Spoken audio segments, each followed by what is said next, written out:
Hello student, हम करेंगे हमारा 12th business study half yearly का पेपर सोल्व। तो फर्स्ट क्वेश्चन था हमारा, management is a dash force, प्रबंध एक डैश शक्ति है। तो कौन सी शक्ति है हमारी? अदृश्य। मैनेजमेंट कौन सी होती है? इनविजिबल, जिसको हम देख नहीं सकते हैं।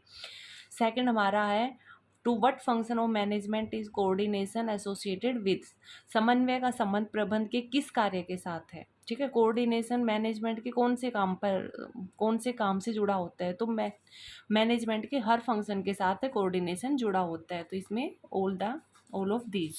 ठीक है, नेक्स्ट है हमारा, डिसेंट्रलाइजेशन क्या है? विकेंद्रीयकरण का। तो विकेंद्रीयकरण क्या होता है? देखिए, केंद्रीयकरण मतलब सेंटर में, और केंद्रीयकरण के आगे वी मतलब सेंटर को बढ़ा दो। तो विकेंद्रीयकरण क्या होता है? Wide form of delegation. हम अपना जो डेलीगेशन करते हैं, अपनी पावर को देते हैं अपने से नीचे वाले को, सबऑर्डिनेट को। तो अपनी पावर को देना, और किस फॉर्म में? वाइड, मतलब ज़्यादा लोगों तक अपनी पावर को दे देना। नेक्स्ट है, तो इसका आंसर हो जाएगा बी। फोर्थ का आंसर हो जाएगा, लिए मतलब नेक्स्ट, सॉरी, फोर्थ का आंसर क्या हो जाएगा? Which of the following is not the type of planning. Planning का नियोजन का प्रकार नहीं है। निम्न में से कौन सा नियोजन का प्रकार नहीं है? तो नियोजन के प्रकार कौन से हमारे, हमने देखा था, प्रोग्राम भी है, रूल भी है, प्रोसीड्योर भी है, सिर्फ प्रोडक्ट जो है वो नियोजन का प्रकार नहीं है। तो आंसर हो जाएगा सी। फिफ्थ का आंसर क्या हो जाएगा? साइंटिफिक मैनेजमेंट किसने दिया था? टेलर ने। ठीक है, उसके बाद सिक्स्थ है हमारा, जब मैनेजमेंट और लीडरशिप की एबिलिटी एक व्यक्ति में जब ये दोनों होते हैं तो हमें क्या मिलती है? सक्सेस, सफलता। उसके बाद ये कह रहा है कि बाहरी भर्ती की तुलना में आंतरिक भर्ती महंगी है। ठीक है, आंतरिक भर्ती महंगी थोड़ी ना होती है, आंतरिक भर्ती तो क्या होती है? सस्ती होती है। तो ये कह रहा है कि आंतरिक महंगी है, तो इट मीन्स ये क्या कह रहा है? फॉल्स, ये गलत है।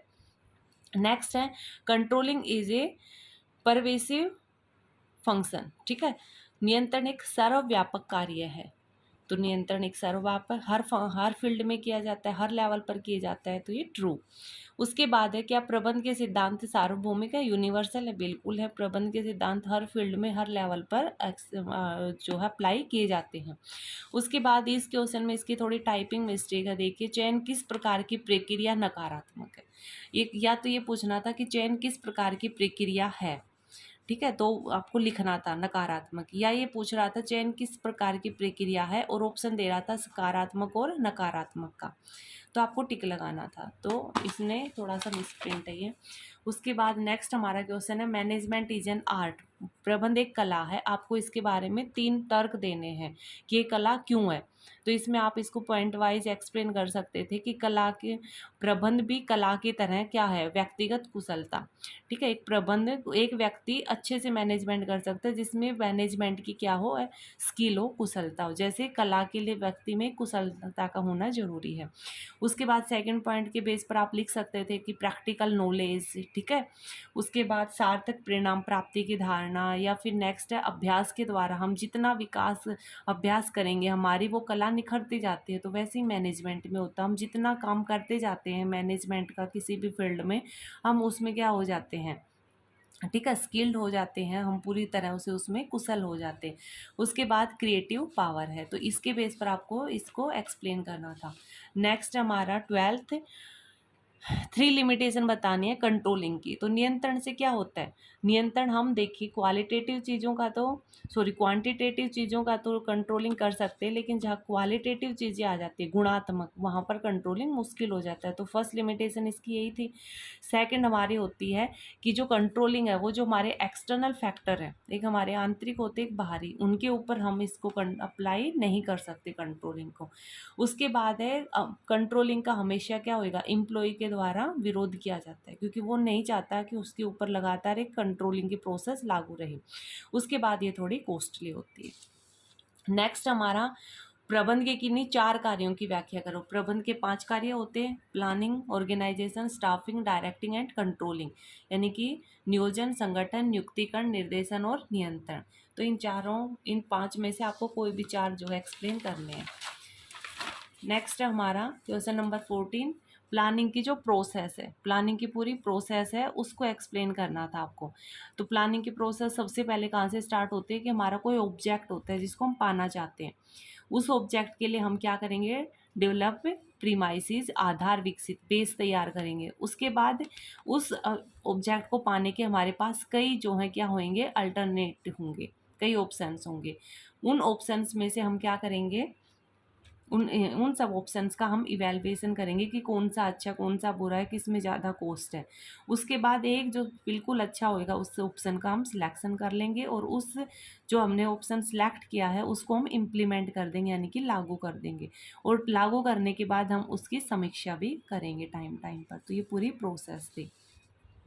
क्वेश्चन नंबर 15 है, एक्सप्लेन 3 इंपॉर्टेंस ऑफ स्टाफिंग, नियंत्रण के 3 महत्व। तो नियंत्रण से नियुक्तिकरण, तो नियुक्तिकरण स्टाफिंग से क्या होते हैं, हमें कर्मचारी मिलते हैं, ठीक है, तो हमें एक अच्छे कर्मचारी मिलते हैं।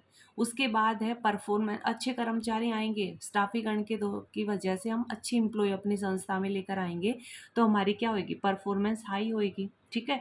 और उसके अलावा हम क्या लिख सकते हैं, और बेस कि निरंतर दीर्घ आयु और विकास में सहायक। अगर हम अच्छे कर्मचारियों को लेकर आएंगे तो हमारा जो उपक्रम है, हमारा जो संस्था है वो लंबी टाइम तक चलेगा और ग्रोथ करेगा।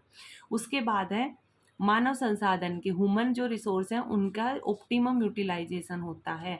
जो अच्छे कर्मचारी हैं उनका हम सही ढंग से सही काम में यूज कर पाते हैं। और एम्प्लॉय के कार्य संतुष्टि और उनके मनोबल में वृद्धि होती है। अगर एक व्यक्ति जिसको जो काम आता है उसको उसी काम पे लगाया जाएगा तो वो व्यक्ति क्या होएगा, संतुष्ट होएगा। तो ये हमारी क्या थी, नियुक्तिकरण की इम्पोर्टेंस। उसके बाद नेक्स्ट हमारे फेनरी फ्यूल के 5 सिद्धांत। तो फ्यूल ने 14 सिद्धांत दिए थे, उन 14 में से कोई भी लिखने थे आपको। तो 14 सिद्धांत में से कोई भी लिखिए। जैसे फर्स्ट था कार्य विभाजन, अधिकार एंड उत्तरदायित्व था, डिसिप्लिन है, ठीक, आदेश की एकता, निर्देश की एकता, जो पर्सनल बेनिफिट है उसको छोड़ के सामान्य जो बेनिफिट है उसको इम्पोर्टेंस देना। उसके बाद रेमुनरेशन था एम्प्लॉयज़ का। उसके बाद सेंट्रलाइजेशन, डिसेंट्रलाइजेशन। उसके बाद सोपान श्रृंखला है हमारा, ऑर्डर है, इक्विलिटी है, स्टेबिलिटी है, पहल क्षमता, सहयोग की भावना। ये सारे थे 14 सिद्धांत, जिसमें से कोई भी 5 एक्सप्लेन करें। या इसके अथवा में था प्रोसेस ऑफ कंट्रोलिंग, नियंत्रण की प्रोसेस। तो नियंत्रण की प्रोसेस में हमारे क्या होते थे, सबसे पहले हम क्या करते थे, स्टैंडर्ड फिक्स करते थे कि हमें क्या क्या हासिल करना है, कितना रिजल्ट चाहिए, तो वो स्टैंडर्ड। उसके बाद इस स्टैंडर्ड फिक्स के अकॉर्डिंग हम काम करेंगे। फिर जो काम एक्चुअल में जो रिजल्ट आएगा, ठीक है, उसको मापना, ठीक है। उसके बाद इन दोनों को क्या करेंगे, कंपेयर करेंगे थर्ड नंबर पर। तो एक्चुअल के स्टैंडर्ड के साथ कंपैरिजन, थर्ड नंबर पर कंपैरिजन। उसके बाद फोर्थ नंबर पर हम क्या करेंगे, अगर हमारा थर्ड नंबर पर जब इन दोनों को कंपैरिजन करा तब अगर कुछ डिफरेंस आया, मतलब प्लस और माइनस कुछ डिफरेंस आया, तो उसको एनालाइज करेंगे कि ऐसा क्यों हुआ है, ठीक है। और अगर माइनस नेगेटिव हमारा रिजल्ट आया तो हम क्या करेंगे, करेक्शन। तो लास्ट 5th पॉइंट पे हम करेंगे करेक्टिव एक्शन, ठीक है, करेक्शन करेंगे, हम एक्शन लेंगे कुछ ना कुछ।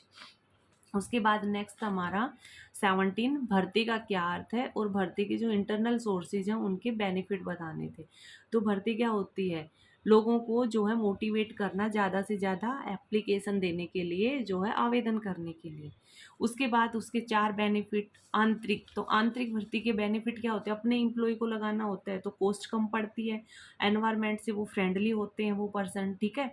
उसके बाद वो मोटिवेट भी होते हैं, उन्हें पता है कि अच्छा काम करेंगे तो हमारा ही प्रमोशन ऊपर कर दिया जाएगा, ठीक है। इजी सिलेक्शन होता है, अपने ही कर्मचारियों को जो है अपने ही स्टाफ में से कर्मचारियों को एक जगह से दूसरी जगह पर लगाना होता है, तो इजी सिलेक्शन होता है, मोटिवेशन इंक्रीज होता है, ठीक है। और अगर हमारी संस्था में कुछ एम्प्लॉय सरप्लस है तो हम उनको क्या करते हैं, एक डिपार्टमेंट से दूसरे डिपार्टमेंट में, एक जगह से दूसरी जगह पर एडजस्टमेंट कर लेते हैं, ठीक है। इकोनॉमिक है, मतलब थोड़ी सी सस्ती पड़ती है क्योंकि हमें बाहर कोई एडवर्टाइजमेंट कुछ नहीं करना। तो ये हमारे बेनिफिट्स थे। उसके बाद हमारा नेक्स्ट है व्यावसायिक वातावरण से क्या अर्थ है, या इसकी 4 विशेषताएं लिखिए। तो आपको एनवायरनमेंट के जो है एनवायरनमेंट के बारे में लिख सकते थे कि क्या होता है, जो तत्व हमारे बिजनेस को इफ़ेक्ट करते हैं, जिनके ऊपर हमारा काफ़ी हद तक कंट्रोल नहीं होता है, और उसकी 4 विशेषताएं लिखनी थी। कोई भी आप विशेषता लिखिए कि ये क्या होता है, डायनामिक होता है, बदलता रहता है, कंट्रोल से बाहर रहता है, ठीक है, इसका एनालाइज करना मुश्किल होता है। तो ये सब इसका हमारा, तो ये बिजनेस का हमारा पेपर था।